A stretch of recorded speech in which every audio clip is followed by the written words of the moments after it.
नया IBN 7 हौसला है।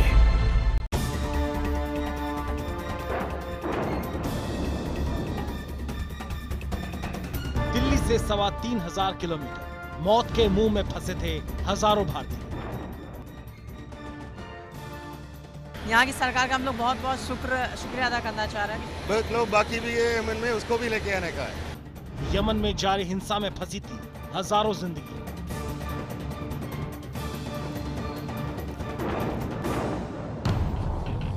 केंद्र सरकार ने जनरल को सौंपा लोगों को बचाने का जिम्मा।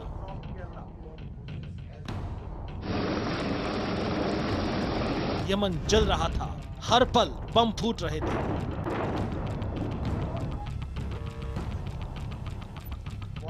हर तरफ बरस रही थी गोलियां। ऐसे में जनरल सिंह ने उठाया बीड़ा। जनरल खुद पहुंच गए मोर्चे पर। खुद सिंह साहब आ रहे हैं, उनकी टीम आ रही है। They are very helpful. Yes, they are very good. They bring us here very nicely and we are very thankful to them. और नामुमकिन को मुमकिन कर दिखाया।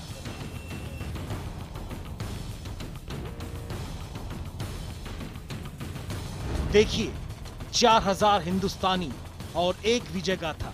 जियो जनरल।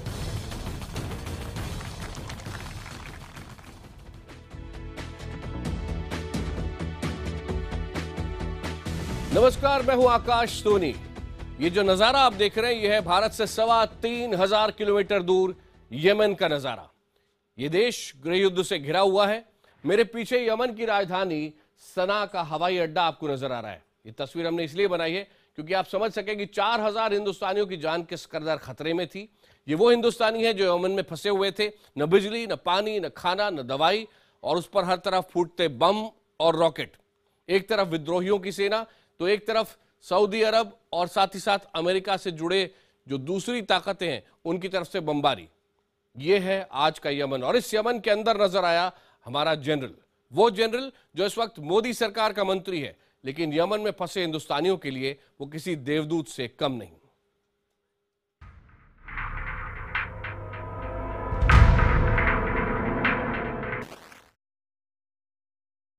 और ये भी है आज का यमन। मेरे पीछे आप ये जो दूसरी तस्वीर देख रहे हैं, हवाई रास्ते से यमन तक पहुंचना कितना मुश्किल है। समुद्र के रास्ते इस मुल्क में दाखिल होना भी कम जोखिम भरा नहीं है। हम आपको ये तस्वीर इसलिए दिखा रहे हैं ताकि आप समझ सकें कि यमन में फंसे 4,000 हिंदुस्तानियों को बचाने के लिए हमारी नेवी ने, हमारी नौसेना ने किस तरह अपनी ताकत झोंक दी, न सिर्फ हिंदुस्तानियों को बल्कि 25 देशों के नागरिकों को बचाने के लिए।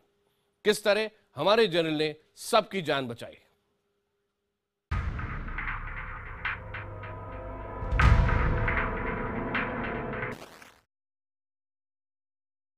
और यह है तीसरी तस्वीर, आज के यमन से बाहर निकालने के हिंदुस्तानियों की असली तस्वीर। यह है भारतीय वायुसेना के ग्लोब मास्टर की असली तस्वीर, जिसमें बैठे हैं वो हिंदुस्तानी जिन्हें गृह युद्ध से घिरे यमन से बाहर निकालने के लिए हमारे जनरल वीके सिंह, जो विदेश राज्य मंत्री हैं, उन्होंने खुद यमन में डेरा डाल दिया। यह पहला मौका है जब हिंदुस्तान ने इतनी बड़ी तादाद में अपने नागरिकों को बचाने के लिए इतना बड़ा मिशन शुरू किया, और उससे प्रभावित होकर दूसरे देशों ने भी मदद की गुहार की। इसकी कमान संभाल रहे थे देश के सेना अध्यक्ष रहे जनरल विजय कुमार सिंह ने। जनरल वीके सिंह, जिनकी तारीफ खुद प्रधानमंत्री नरेंद्र मोदी ने की और अब दूसरे देशों के लोग भी कर रहे हैं। देखिए IBN 7 की विशेष coverage, Jio general.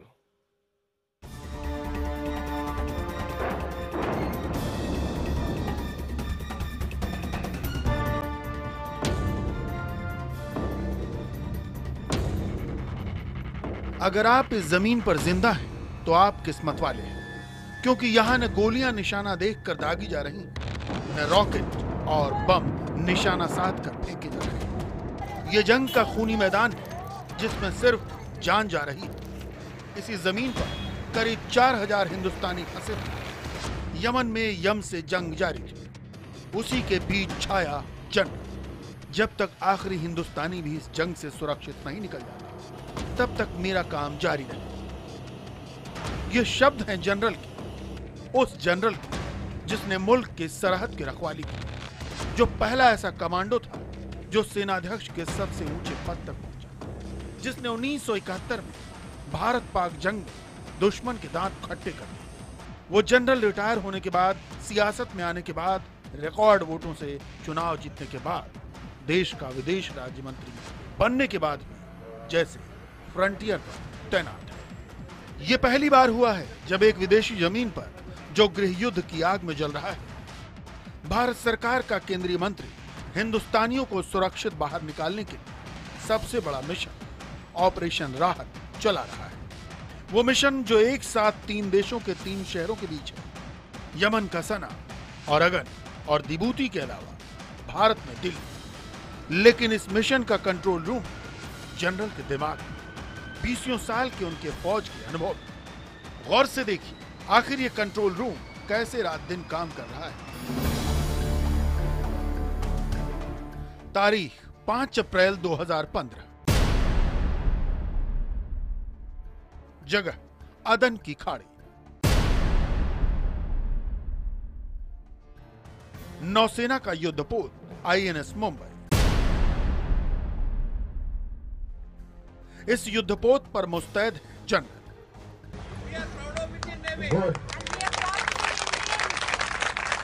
Our effort is to have you on courses as fast as possible, load you up into the aircraft, and by tonight you will all be in India. All those who are going to India. ये general है जो कभी Yemen की राजधानी सना से राहत operation का निर्देशन कर रहे हैं, तो कभी पड़ोसी देश रिपब्लिक ऑफ जिबूती और अदन पहुंच जाते हैं। कभी भारतीयों को लेकर उड़ने वाले पायलट तक से रूबरू हो रहे हैं। दोनं ही जगह राहत अभियान के केंद्र हैं। यहाँ तक कि यमन में अलग अलग जगह पर फंसे भारतीयों को इकट्ठा कर पहुंचाना भी आसान नहीं है। यमन के अंदर हमने जनवरी के महीने में वार्निंग्स दी थी, लेकिन अमूमन होता ही है कि हमारे लोग आखिरी मिनट तक वेट करते हैं। अब जब हालत खराब होने लगी है तो सब लोग निकलने के उसमें। कितने विकट हालात में जनरल इस बड़े बचाव मिशन को अंजाम दे रहे हैं, इसे कुछ वाकयों से समझा जा सकता है। 3 अप्रैल को जब वो यमन की राजधानी सना पहुंचे, तब सऊदी अरब समर्थित वहां लड़ाकू जहाज बम बरसा रहे थे। चौतरफा गोलाबारी हो रही थी। ये सिलसिला 26 मार्च से ही शुरू हुआ था, जब से सऊदी अरब समर्थित ताकतों ने यमन के शिया बागियों और उनके सहयोगियों पर हवाई हमले शुरू कर दिए। तब से ही सना शहर एक बुतहा शहर में तब्दील हो चुका है। जनरल कुछ भारतीयों को हवाई जहाज से जिबूती ले जाना चाहते थे, लेकिन भारी गोलाबारी की वजह से सना और जिबूती के एटीसी ने उड़ान की इजाजत नहीं दी। किसी तरह से भारतीयों को अदन पहुंचाया गया, जहां एक और मुश्किल खड़ी हुई। अदन के अंदर क्योंकि फाइटिंग चल रही थी, किसी को नहीं पता था कौन किसके ऊपर गोली चला रहा है, तो इसलिए शिप को दूर रखना पड़ा। हमसे पहले 2 दिन पहले एक चाइनीज शिप गया था, उसके ऊपर किसी ने गोली फायर की थी, इसलिए हमने अपने शिप को थोड़ा सा दूर रखा। Combine Air India and air force effort, we have till yesterday we had carried close to 2500 people. With today's score, it will cross 3000 which have been finally air evacuated to back home India.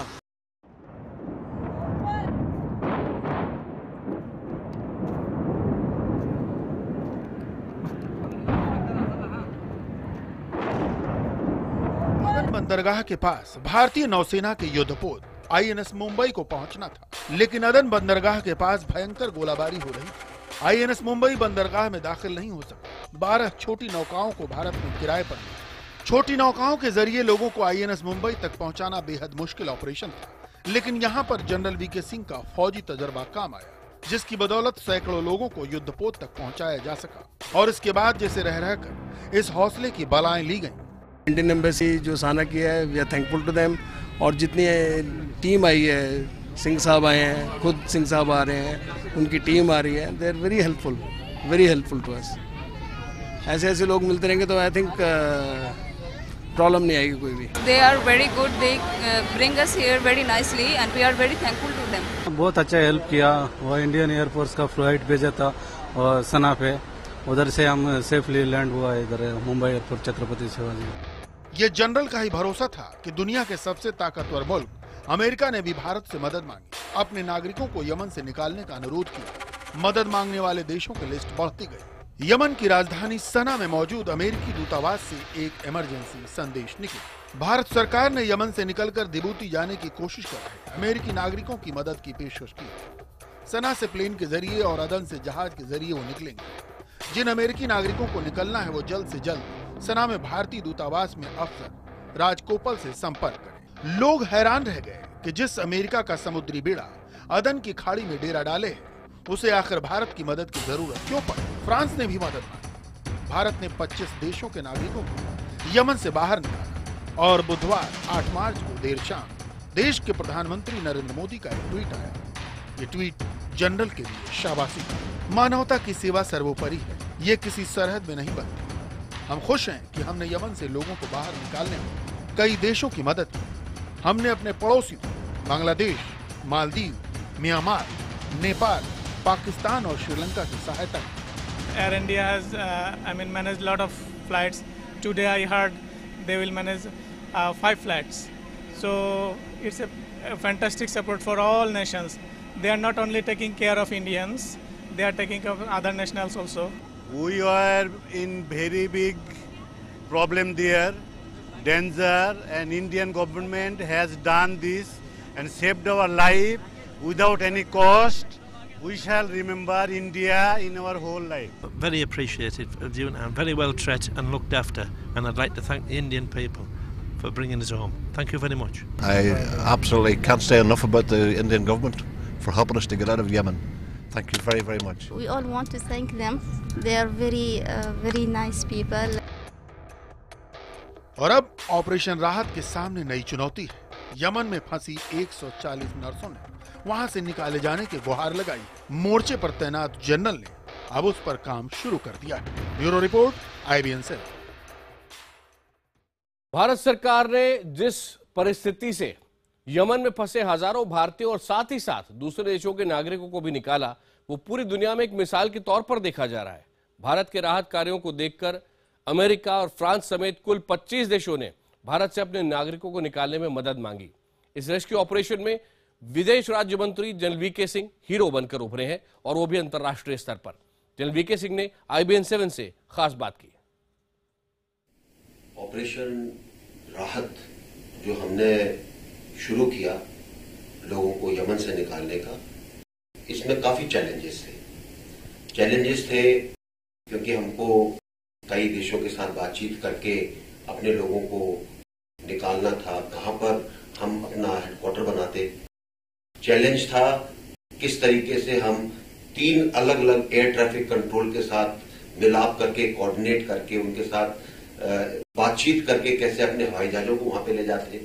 Challenge था कि Aiden के अंदर लड़ाई चल रही थी, गलियों के अंदर, वहां पे हमारे जहाज को जाना था। हमारे जहाज से पहले कई जहाजों के ऊपर फायरिंग हो चुकी थी।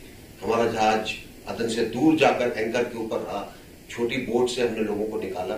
कई चैलेंजेस थे और इन सबको इकट्ठा करने में, ठीक करने में, अपने लोगों को अच्छे तरीके से निकालने में रोज कुछ न कुछ व्यवधान आते थे। रोज उनको हम दूर करते थे और लोगों को निकालते थे। युद्धग्रस्त यमन में फंसे लोगों को भारतीय बचाव दल ने जिस तरह से निकाला, उसकी तारीफ दुनिया भर में हो रही है। भारत ने मानवीय आधार पर भारतीयों समेत कई मुल्कों के नागरिकों को निकाला। ऐसे लोगों में एक है यमन की सबा। सबा ने एक भारतीय से शादी की है। 8 महीने के बच्चे की मां सबा यमन में फंसी हुई थी। उन्होंने ट्वीट से भारत सरकार से उन्हें और उनके बच्चे को बचाने की गुहार लगाई। इसके बाद विदेश मंत्री ने उन्हें बचाने के लिए पहल की। सबा अब बच्चे समेत सही सलामत मुंबई पहुंच चुकी है।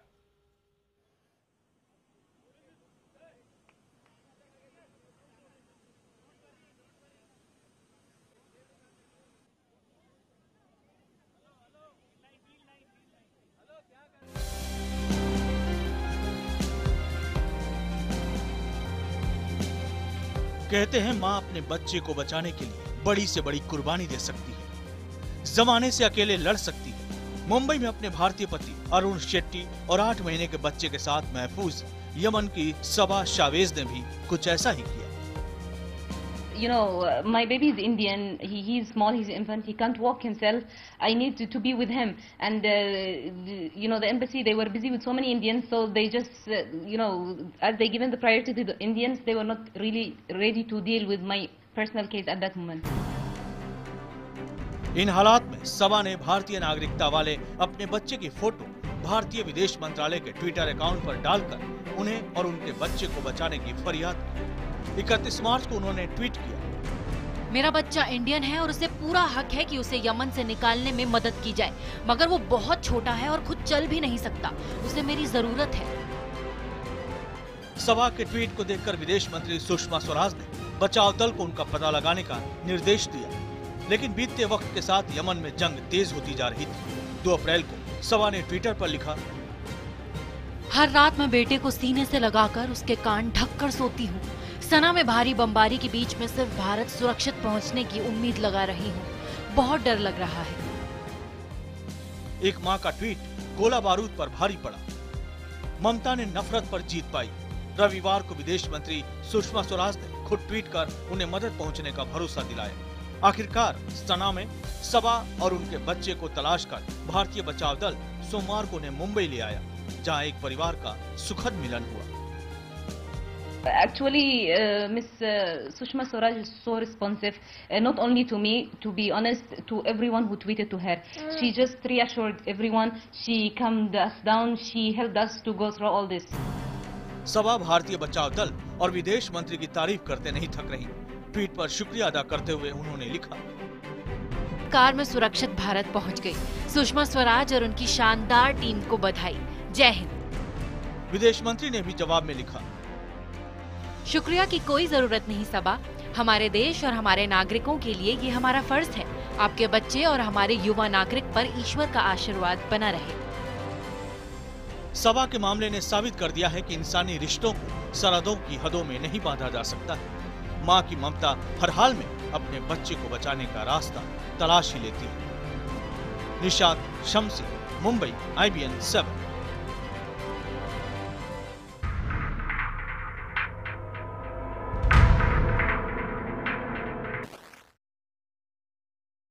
इंडिया 9 बजे में अब बात कश्मीरी पंडितों की। कश्मीर से विस्थापित हो चुके कश्मीरी पंडितों को दोबारा बसाने के मुद्दे पर दिल्ली से लेकर श्रीनगर तक सियासत तेज हो गई है। केंद्र सरकार ने सूबे की मुफ्ती सरकार से कहा है कि वो कश्मीरी पंडितों को दोबारा घाटी में बसाने के लिए अलग से कॉलोनी बनाए, लेकिन नेशनल कॉन्फ्रेंस और अलगाववादी नेताओं ने कश्मीरी पंडितों के लिए अलग कॉलोनी बनाए जाने का सख्त विरोध किया है। विरोध बढ़ता देख मुफ्ती सरकार अपने फैसले से पलट गई है। कश्मीर छोड़ चुके कश्मीरी पंडितों को बसाने के लिए राज्य सरकार उन्हें कहीं भी जमीन देने के लिए तैयार है। जम्मू कश्मीर के मुख्यमंत्री मुफ्ती मोहम्मद सईद ने दिल्ली में प्रधानमंत्री नरेंद्र मोदी और गृह मंत्री राजनाथ सिंह से मुलाकात के दौरान ये भरोसा दिलाया। मुफ्ती ने कहा कि PDP बीजेपी के न्यूनतम साझा कार्यक्रम के तहत उनकी सरकार विस्थापित कश्मीरी पंडितों की वापसी के लिए प्रतिबद्ध है। कश्मीर से कश्मीरी पंडितों को वहां से निकाला गया। आज 25 साल हो गए हैं। आज दर दर की ठोकरें खा रहे हैं जगह जगह कश्मीरी पंडित, जम्मू कश्मीर के अंदर और पूरे देश में।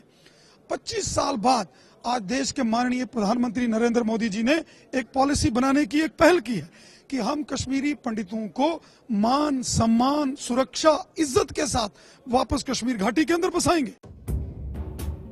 मुफ्ती सरकार के इस फैसले के बाद घाटी में सियासत गर्मा गई है।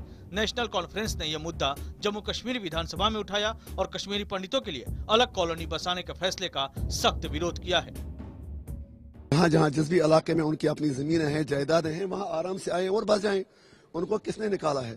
अब अगर हालात खराब थे, अब सरकार भी खुद ही क्लेम करती है कि हालात भी ठीक हो गए, तो हम यही चाहते हैं कि कश्मीरी पंडित आए और भाईचारा के साथ अपने मुसलमान भाइयों के साथ रहें।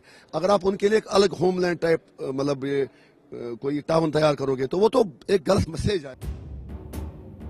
कश्मीर में सक्रिय अलगाववादी नेताओं ने मुफ्ती सरकार के फैसले का पुरजोर विरोध किया है। JKLF के नेता यासीन मलिक का कहना है कि ये सरकार की साजिश है। मलिक ने इस फैसले के खिलाफ आंदोलन की धमकी देते हुए यहाँ तक कहा कि उनके जीते जी ऐसा नहीं हो पाएगा।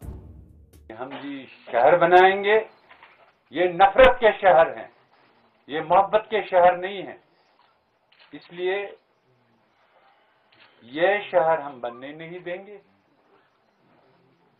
हमने फैसला किया है कि चाहे ये रिफ्यूजी मत का मामला हो या ये जो सैटेलाइट कॉलोनी शहर बनाने का मामला है, हम इसके बिल्कुल खिलाफ हैं।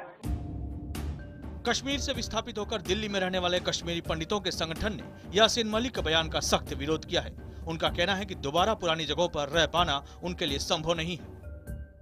पहले तो मैं आपको यासीन मलिक का थोड़ा बैकग्राउंड बता दूं। इनके ऊपर 23 क्रिमिनल केसेस हैं, जिनमें से 7 मर्डर के हैं और 4 अटेम्प्ट टू मर्डर के हैं। रुबिया सईद का इन्होंने किडनैप किया है और 4 इंडियन एयरफोर्स ऑफिसर्स जो निहत्थे खड़े थे उनको मारा है। तो सीबीआई के पास इनके 2 केस पेंडिंग है। तो ऐसे जो ऐसे अपराधी को जिसने खुद खून किया हो, किडनैपिंग किया हो, हवाला किया हो, टाड़ा में बंद हो, उसको तो बोलने का कोई अधिकार ही नहीं बनता। कश्मीरी पंडितों को वापस बसाने का यह पहला मामला नहीं है। इससे पहले भी बडगाम जिले के ओमपुरा में कश्मीरी पंडितों के लिए कॉलोनी बनाई गई थी, लेकिन कुछ ही परिवार वहां रहने के लिए आए। अब देखना यह है कि पीडीपी बीजेपी सरकार की इस पहल के बाद कितने कश्मीरी पंडित लौटकर घाटी का रुख करते हैं। जम्मू में पवन शर्मा के साथ नसीर अहमद, श्रीनगर, IBN 7। ये भी कैसे विडंबना है, सोचिए कि भारत की जो फोर्सेज है वो बाहर जा रही हैं यमन से। अमेरिका, फ्रांस, जर्मनी सहित 25 देशों के नागरिकों को बचा रही हैं, लेकिन आज तक कश्मीरी पंडित अपने घरों तक नहीं पहुंच पा रहे हैं। इंडिया 9 बजे में आज इतना ही। ब्रेक के बाद दनादन खबरें।